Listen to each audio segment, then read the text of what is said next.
Ladies and gentlemen, Matthew Jones here, the music director for the Etobicoke Philharmonic Orchestra, here with another answer to an audience question. When I got this question, I just couldn't resist putting together a little video about it. Here it is. Conducting. What are you doing when you are waving your arms around in front of the orchestra?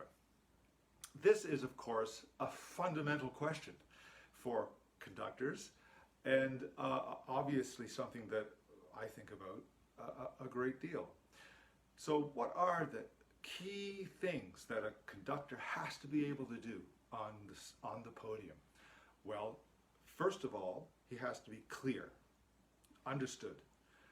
That includes, of course, verbally and rehearsal, but we're talking mostly about the physicality of the concerts itself right today.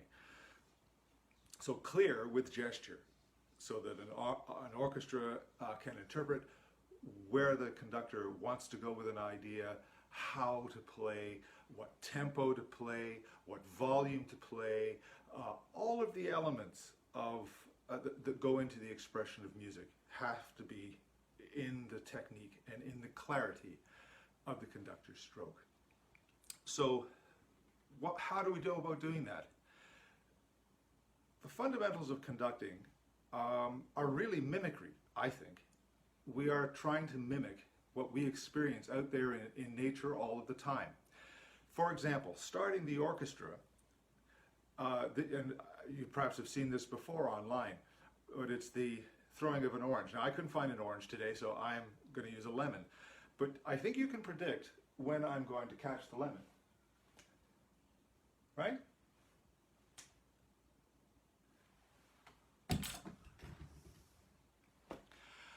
That was a bad start. But it's that mimicry of the force of gravity, as it were, acting on the lemon, or acting on all of the things that we see in daily life, that gives conductor stroke predictability. Now, here is my lemon. It's the baton. Using the baton, we have to be clear so that an orchestra knows when to start their sound. So there's this thing about an ictus, which is a bounce. And the element of that bounce starts to create and recreate those natural elements that we see outside every day.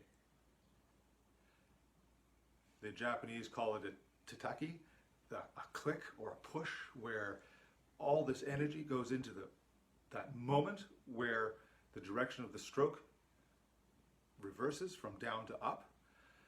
Harold Farberman would call it a click in the wrist, but it's an indication of that moment, that bounce. If I take it away, that's kind of hard for me to do because I'm so used to doing it. If I take it away, you can see how it's very hard for you as an observer to predict where the baton is going to fall.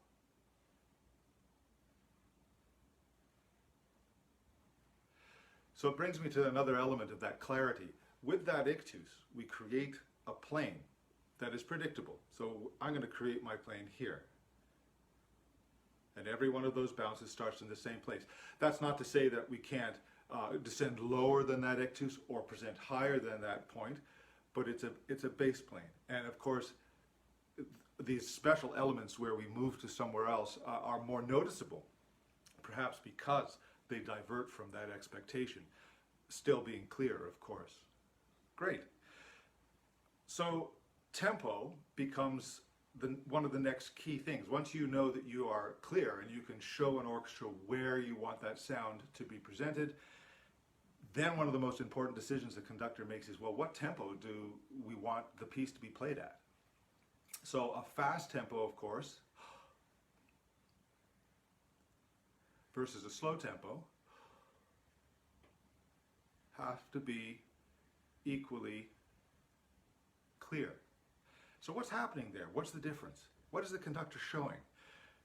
Fundamentally, every musician, even whether they're a string player and they don't necessarily have to blow through their instrument, or a keyboard player that clearly doesn't blow through their instrument, it's all about the breath, the first breath that everybody takes in the room, maybe even the audience, that sets that tempo. So a longer breath implies a slower tempo, right? A faster breath implies a faster tempo. And of course, you have the power to make that decision and have any tempo that you choose as the conductor. The other element of that, of course, tempo, becomes meter. So showing, because those of you that are not sure, music is parsed into bars and measures, and there's a certain amount of beats that are present inside those measures. So as a means of housekeeping or being a traffic cop, we are also able to show where in those bars we are by what stroke we are using. For example, the most basic stroke is perhaps the 2/4, or a two-stroke. 1, 2, 1, 2, 1, 2, 1, 2. 3/4, 1, or a 3 pattern, I should say. Maybe it's 3/4, maybe it's 3/8. Okay. 1, 2, 3. 1, 2, 3. 1, 2, 3. Getting slightly more complex, a 4 pattern. 1, 2, 3, 4. 1, 2, 3, 4, 1. Now, there are variations to these patterns, of course, and every conductor has their own nuance and their own particularities. But to be clear, those are some of the basic patterns, and they go on. Of course, we have a pattern for every possible beat pattern that is presented in music. Some of the things that are common, that nice playing, so that we are able to predict where the beats are going to fall, no matter whether it's a 2-beat, 3-beat, or a 4-beat. But the other thing I would like you to recognize or appreciate about those different patterns is that 1 is always up and down. 1, whatever, whatever, whatever, whatever, whatever, 1, whatever, whatever, whatever, whatever, 1. So that is one of the ways that conductors are clear and that they are able to portray where in the bar we are all going to be. Now it gets, even that, there are nuances that, perhaps those of you who are familiar with compound time versus simple time could appreciate. If I take a 3 measure subdivided into 6 beats, 1 and 2 and 3 and 1 and 2 and 3. And here's the same number of beats, but arranged differently. 1, 2, 3, 4, 5, 6. 1, 2, 3, 4, 5, 6. So you can hear perhaps in my voice where those strengths go. Row, row, row your boat gently down the stream. Now, if I were to use the other pattern in that, row, row, row your boat gently down the stream. Very different set of stresses. That is one of the compositional attributes that composers are able to use to express themselves and to elicit the kind of emotional responses out of us that they want to portray. So a subtlety. The details don't matter. My point merely is that the physicality of the conductor starts to matter in expressing those elements. So the complete story, now that we are clear and we have a beat pattern and we have a tempo in mind, those are the technical elements that you have to have on the podium for the orchestra. But there is more to the story, of course. We also need to express something, and we need to have ideas, and we need to make an effort to understand what the composer is trying to say with his or her music. So yes, the clarity of the gesture is important, but the next layer to that is also expression. Now, a very basic form of expression, of course, is shaping with the left hand typically, you know, louder, softer, gentle, forceful. We can add that to the stroke, for example.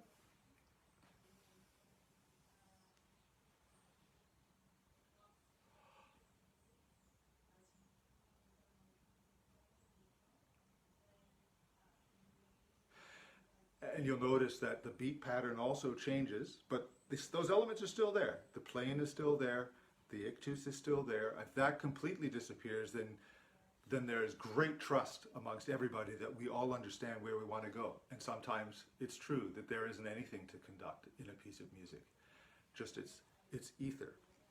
But you can start to see the use of the left hand to get some of that shaping. Think of it like if you are no conducting at all, no hands, but you can tell that I'm surprised, or that I'm happy, or perhaps I'm angry.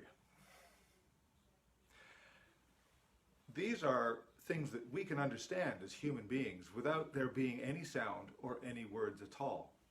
And of course, we incorporate those emotions into our music making, and of course, that because it's part of our music making, it is also part of our conducting. So something that is strong,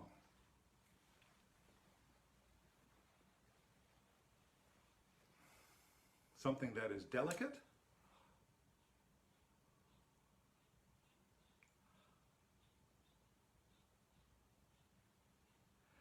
is part of the scope and the range of what we as conductors portray to the musicians. And this is so that that whole ensemble all together can be one, interpret as one, perform as one, and present a singular interpretation of the music that is before them, before us all. And that's really what it comes down to as a conductor.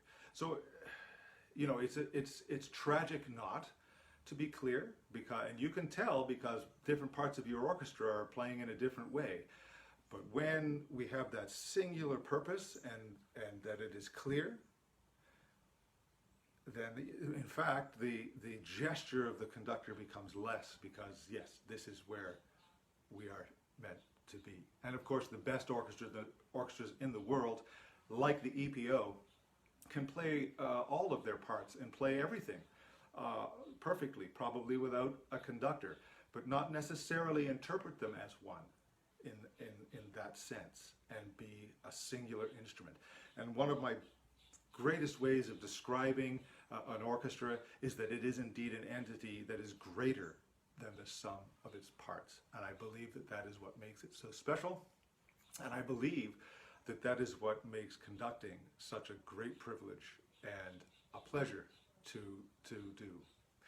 So ladies and gentlemen, I hope that that clarifies some of what's going on the podium in front of the EPO, and I can hardly wait to get back at it once we're out of this lockdown and able to perform for you in public again. So until then, keep the questions coming, and let's keep the dialogue happening, and let's all together keep looking forward to getting back to performing. Thanks so much.